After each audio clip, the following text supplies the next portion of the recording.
All right. So, hello everyone. My name is Sebastian Jurek. I'm a part of the Recreate communication team. Thank you for joining us. Welcome to the second session of the Recreate webinar series, which is a part of the Challenge Circularity Initiative. Today's webinar is titled Giving Composite a Second Life, Reuse and Remanufacturing.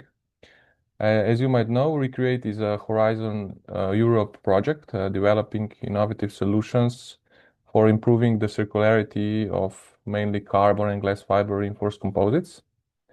I'm very happy and excited to introduce to you the three excellent speakers today.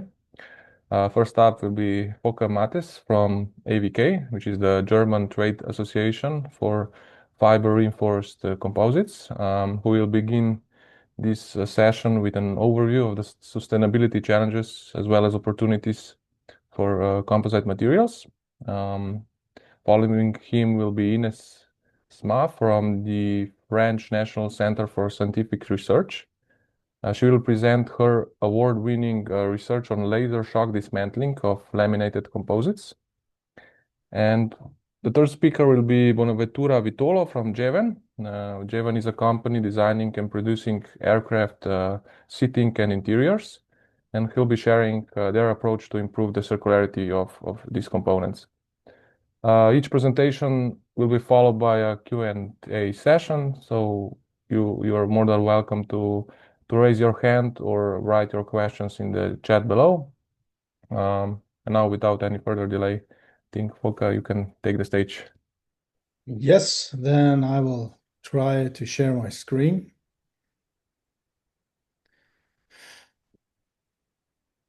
You should now see my presentation. That's right. Perfect. We can see. Perfect. Well, a warm welcome also from my side. My name is Volker Mattes. As Sebastian said, I'm working for the AVK, the German Federation for Reinforced Plastics. We have around about 230 member companies across the whole value chain of composites. And therefore, I think we have a quite good overview about the market and marketing activities. The focus of my speech today will be sustainability. So what are the fundamentals of sustainability for the composites industry and how are the current developments? In my speech, I will keep it as short, as simple as possible. In the next two speeches, I think it will go more into technical details. But first, I want to give you our view of the topic sustainability and the meaning for the composites industry. So when we are starting with a rough view on the composites market in Europe today, we see some general facts. We first of all see that the composites market is pretty heterogeneous and that the products and applications are pretty heterogeneous. So meaning that a situation for one industry is not equal to other industries, and that what is suitable for one product is not always suitable for other products.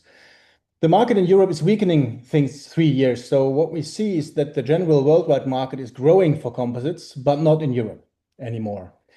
The core markets, which are automotive and construction and infrastructure in Europe for the composites products, are important for the overall economy.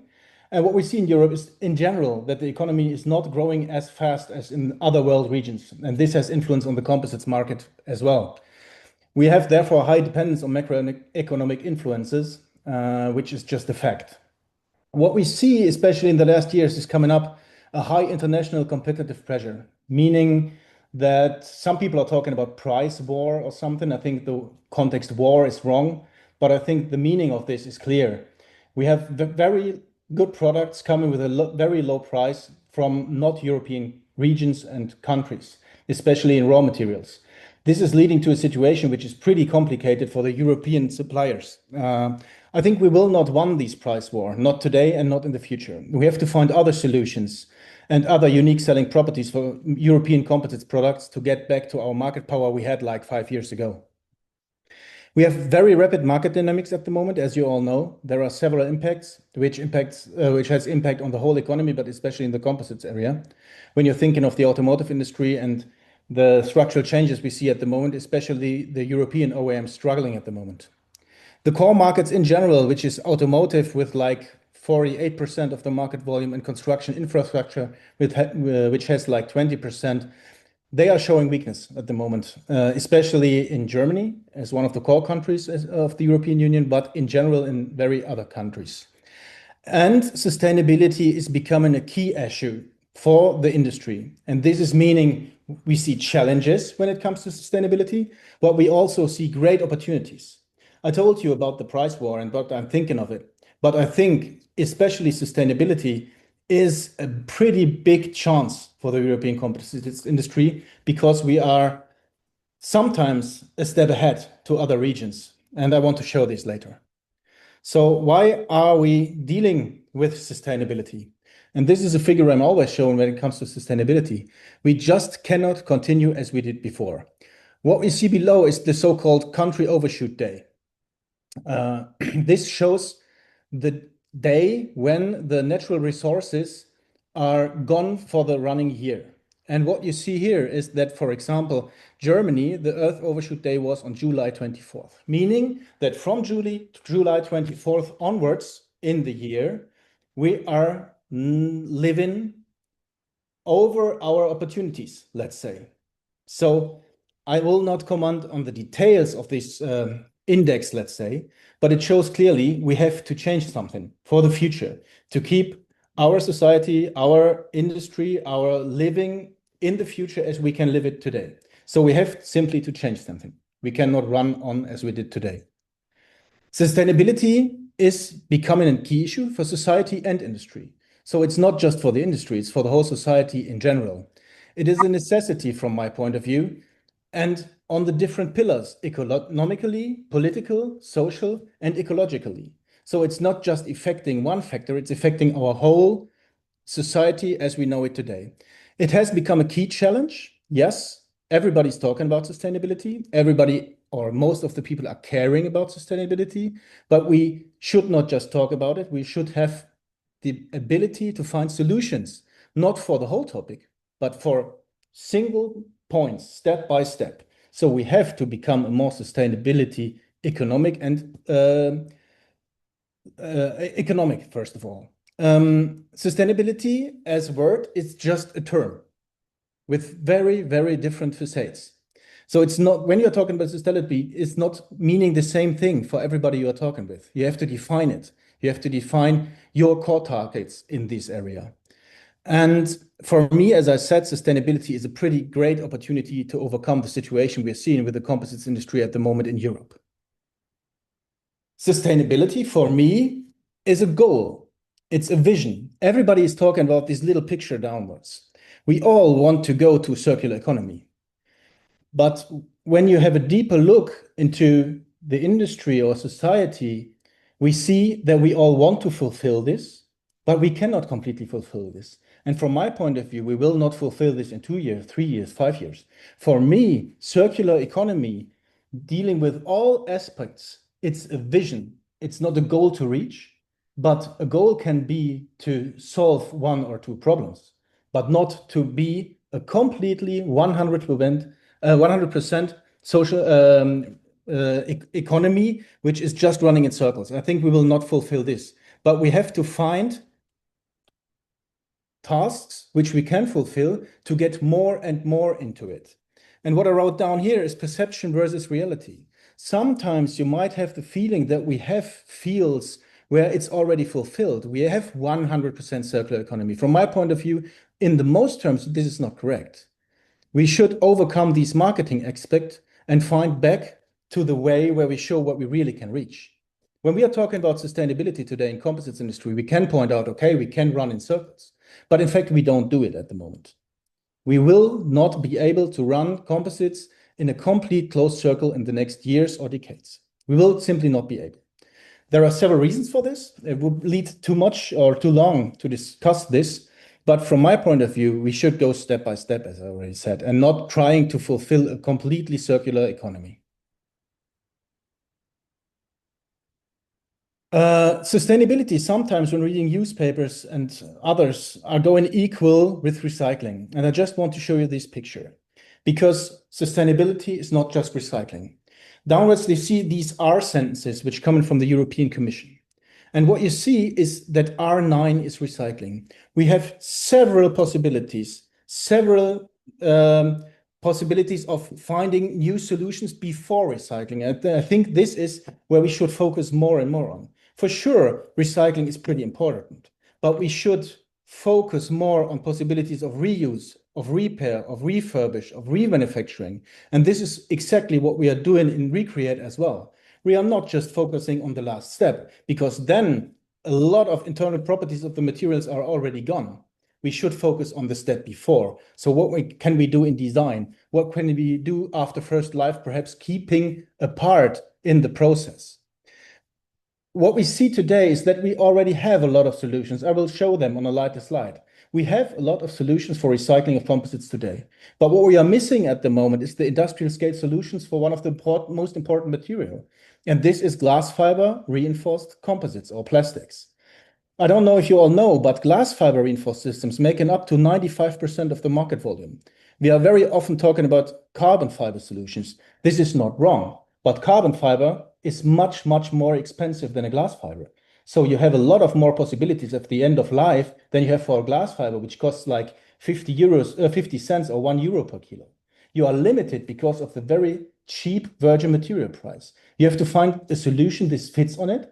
There has to be a solution where people can earn money with it, with the recycling of the material. Otherwise, we will not find industrial scale solutions. So we all have to work on finding these industrial scale solutions beyond the point of just the possibility of recycling. We have very big advantage when it comes to composites, and you all know that, or most people know that who are interested in composites. When we have a look at the service life, composites have a very big advantage against other materials. This is perhaps, for example, because the materials don't rust, it does not rot. You can keep it in a very aggressive environment for long years, and this is what this shows. In the construction industry, for example, parts can last, for example, 50 to 100 years when you're thinking of bridges, for example. This is a very big advantage when it comes to sustainability, because sustainability is keeping the whole life of a product in mind and not just one single point. You see the same for aerospace, very long validity of the material. This is an enormous advantage. And when you're doing an LCA, a life cycle analysis, and keeping all steps of the life cycle internal, composites can have a very big advantage against other material because most of the times they are nearly maintenance free. When you have to maintenance products, you're always adding costs, you're always adding value to the life cycle analysis, which you don't have with composites material. We see already today composites running in circles, and this is what this picture shows. We can use composites beyond first life. When you're thinking of production waste, for example, in the SMC, BMC industry, which is a pretty big industry in composites, they are very often running their production waste in circles and bringing it into new materials. But what we have to care about is what's after first life when it's not in the company who produces it at the first step. What are we doing with, for example, automotive parts? And there we see a lack of the fundament of the system. For example, composites don't have a waste code until today. There is no waste code for composites material. So you are not really able to find it in the later waste stream.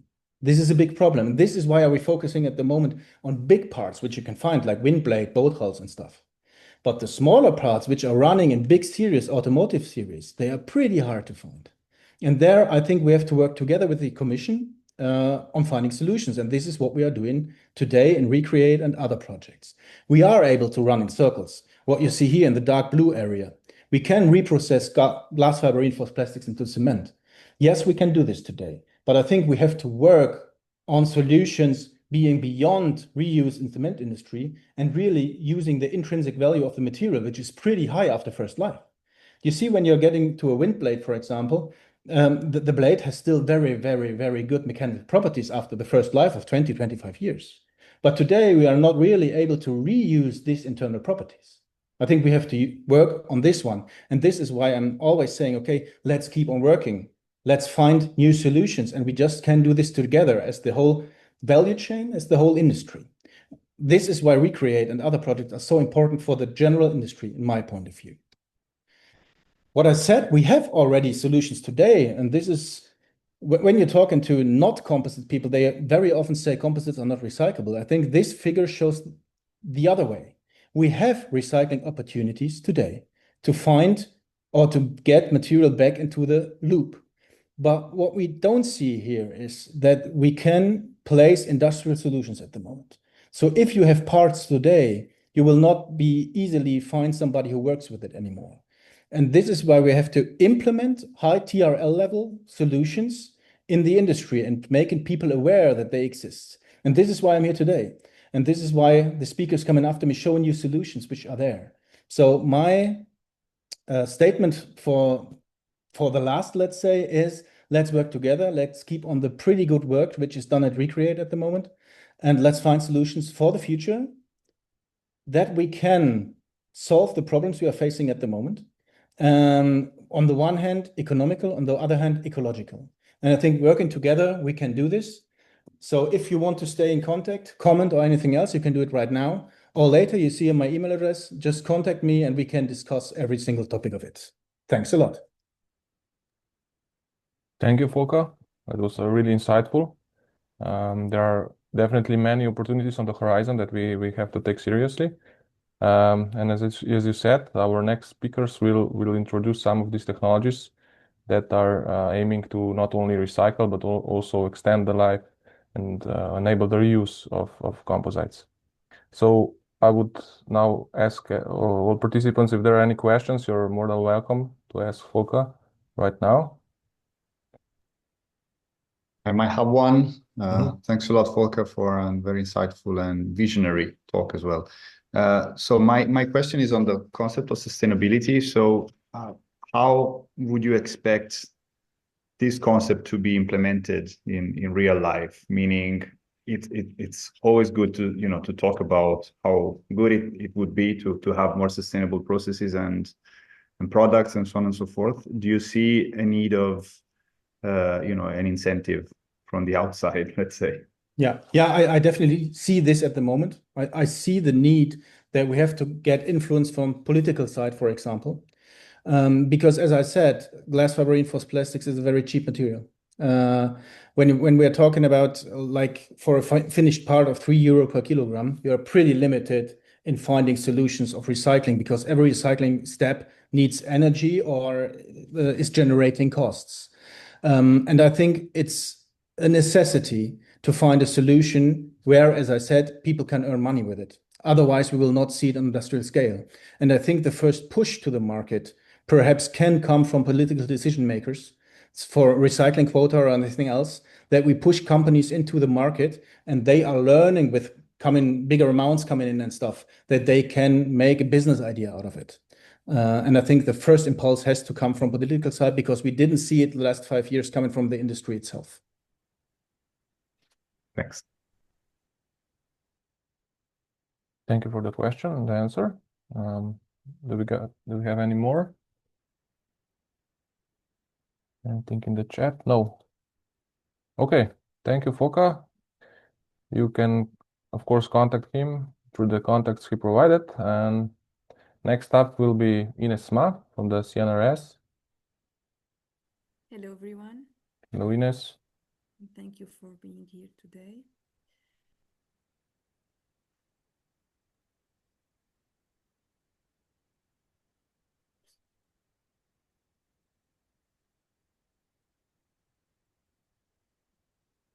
Thank you, Volko, for your presentation.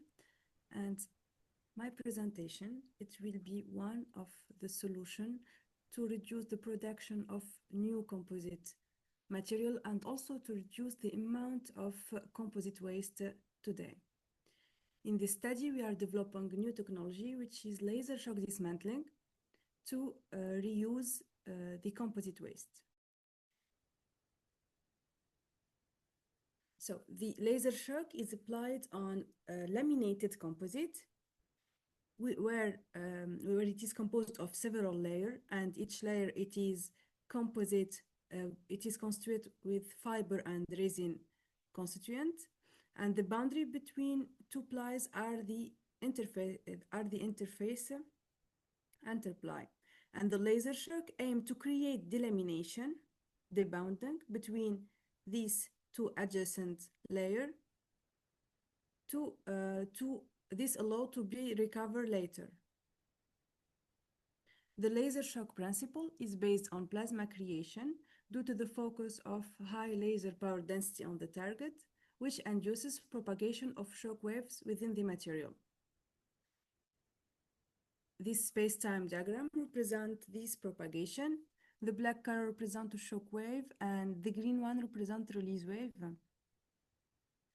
And the intersection between the two release wave induce a localized high tensile stress in the material, in the interface. If we use the first configuration, which is monoshot configuration, where the laser is applied from one side of the sample, and by creating several delamination across the designed interface, it is possible to weaken sufficiently this interface and recover the ply. In the case of monoshot, the back face ply is recovered. In the case where the laminated composites needed to be dismantled ply by ply, it is possible to use the symmetric configuration where the laser is applied from the both sides of the sample, and by adjusting the delay between the two beams, it is possible to determine the location of each delamination. If no delay is applied, the delamination is created in the middle. So the process of dismantling starts by choosing first the configuration, in this case, the symmetric configuration. The second parameter is the laser power density used, and the third parameter is the recovery rate that represents the percentage of the shorted area relative to the total area.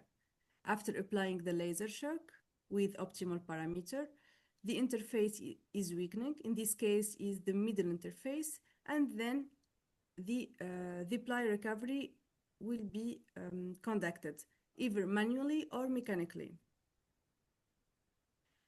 With this technology, we succeed in dismantling all ply of composite, moving from laminated composite with 6 ply to 6 individual plies. And for the next step, we will study the effect of laser shock on the integrity of the dismantled ply to investigate the potential of the reuse of these individual plies. First, the physical integrity show that here an ultrasound A and B scan of one part of the dismantled sample show that there is only front face echo and back face echo, and there is no echo correspond to any damage within the dismantled part, which prove that the laser shock creates selectively the delamination in the selected interface. Here, the microscope observation show that it's some fiber breakage, and this is here due to the complex structure of the studied composite, which is 2D woven, and it is not due to laser application. Moving to the chemical properties, the glass temperature of the matrix in the composite remained the same after dismantling, which show minimum effect of laser on chemical properties and also on thermal stability using the thermogravimetric analysis, where the temperature of degradation remained the same after dismantling. Also, the mechanical properties, by doing the 3-band test, show that the flexure modulus remained the same, but the ultimate stress and strain decrease after dismantling, and this is due to the complex architecture of the composite. After dismantling the material, to study the final property of the reused material, the dismantled part are reassembled. In this case, the sample was dismantled into 2 parts, are reassembled with external adhesive. And the 3-banding tests show that we maintain 100% of the flexure modulus. To study how these separated ply from end of life, I forgot to mention, in the case when we had an end of life material, when only the external ply are damaged, the laser shock can dismantle selectively the outer oxidized layer, and the remaining intact ply with intact property can be reassembled for other application while maintaining the properties.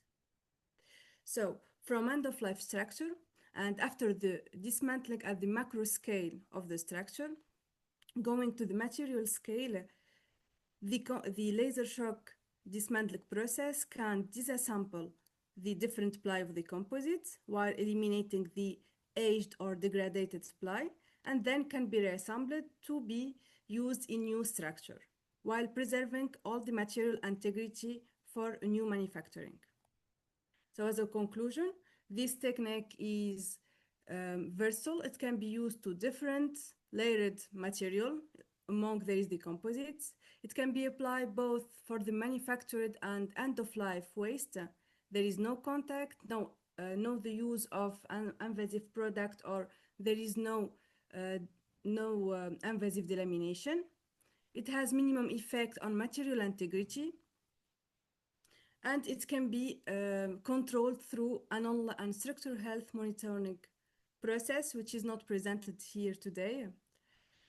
The next step are to implement this technology in the recycling and in the industrial scale, where even if the ply is not directly reused, the fiber can be extracted, the long fiber can be extracted from this ply with complementary recycling technologies.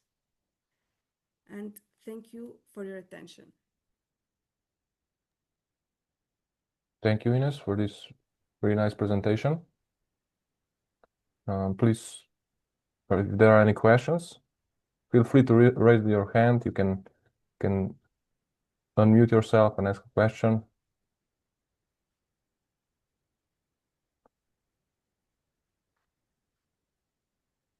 Okay, looks like there's no specific questions right now. So thank you, Ines. Thank you. We'll be moving on to the last presentation by Bonaventura Vitolo from Javan. Hi, good morning. Hello. Hi. Please, you're Okay. welcome to share your screen. Yes, I'm trying.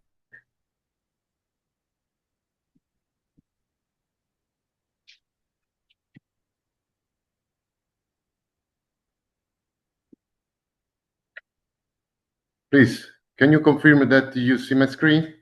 Yes. Okay, yeah. Nice to be here. So I present the work made within a Recreate project as practical methodology. Sorry, Bonaventura, there's just one issue. You have a little zoom screen over the presentation. If you could remove it. Yeah. Yeah, sorry. It's okay? It still takes a lot of the screen away. Maybe if you can move it down, maybe to the toolbar. Okay. Yeah, that's right. Just a force.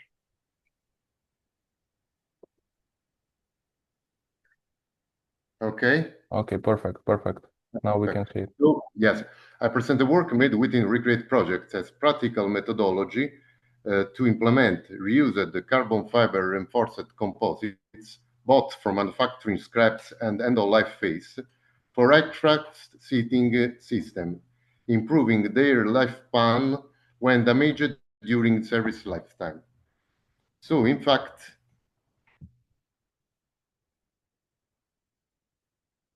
even if the seat design is well established for the composite parts, such as backrest, because the structural failures are very low, minor local damage can occur due to the unexpected abuse loading condition from passenger side.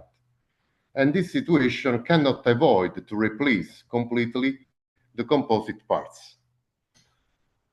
To replace completely the composite parts have several impacts and the negative impacts as well on operational costs for airlines.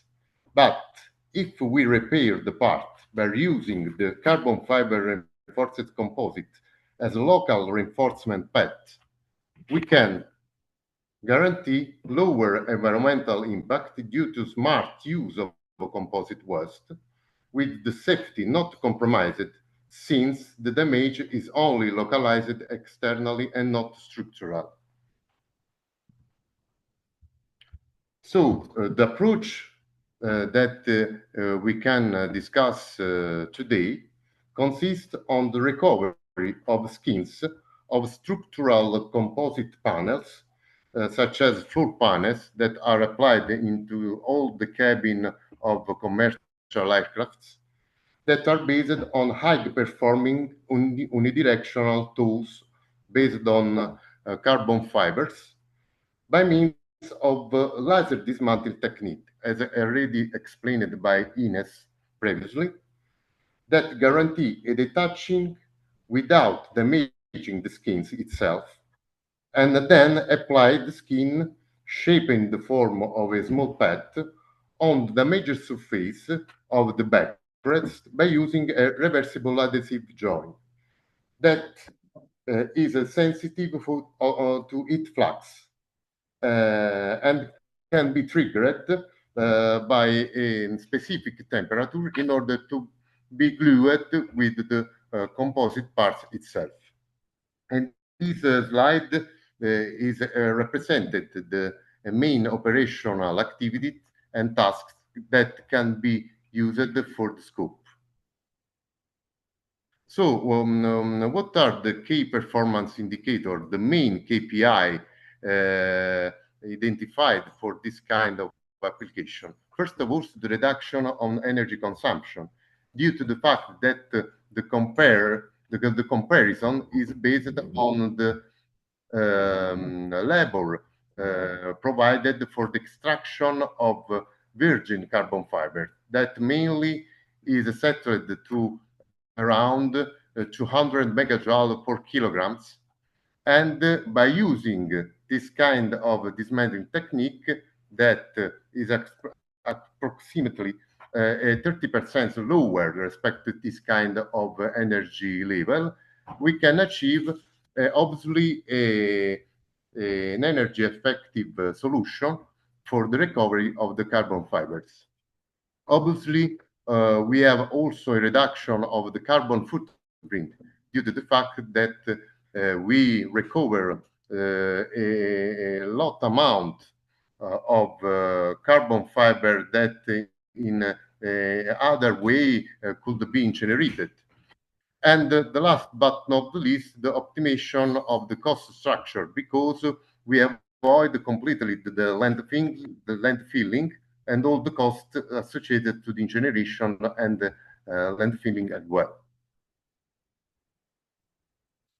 So the solution is well represented in this slide, in which we start with the end-of-life treatment of a sandwich architecture panel, basically performed by our floor panels, in which we detach with laser dismantling technique the skins of a carbon fiber to be applied for repair locally the composite backrest of aircraft seating systems.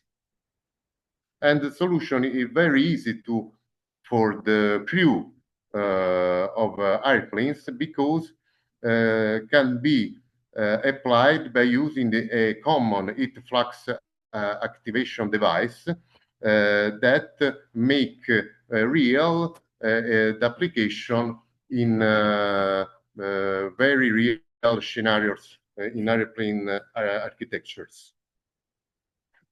So this kind of solution can resolve a lot of problems of all the major airlines in the world. This only a few, a little bit of our customers that could be interested in this kind of solution in order to improve the lifespan of the aircraft seating systems.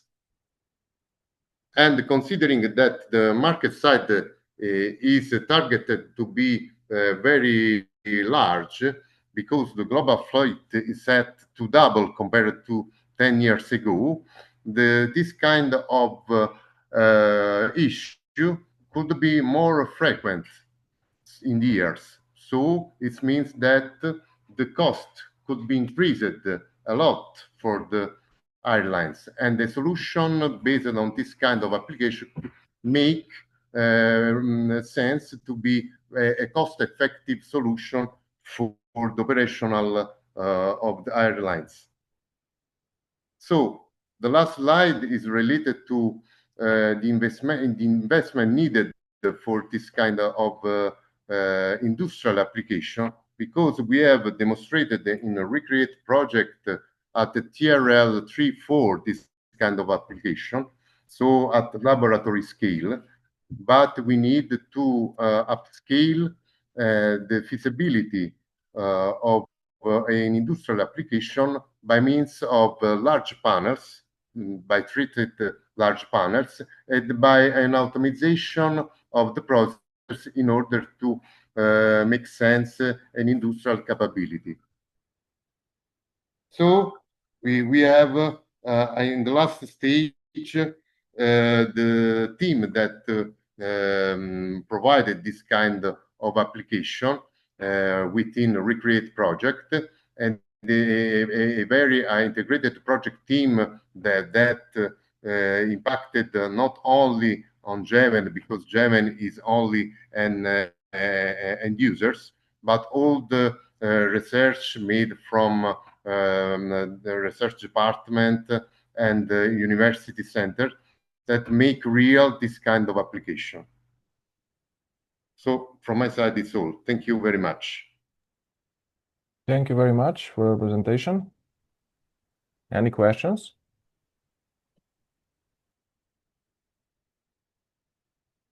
Okay. So thanks to all the speakers for their really insightful presentations. Volker, thank you for exposing the opportunity, but also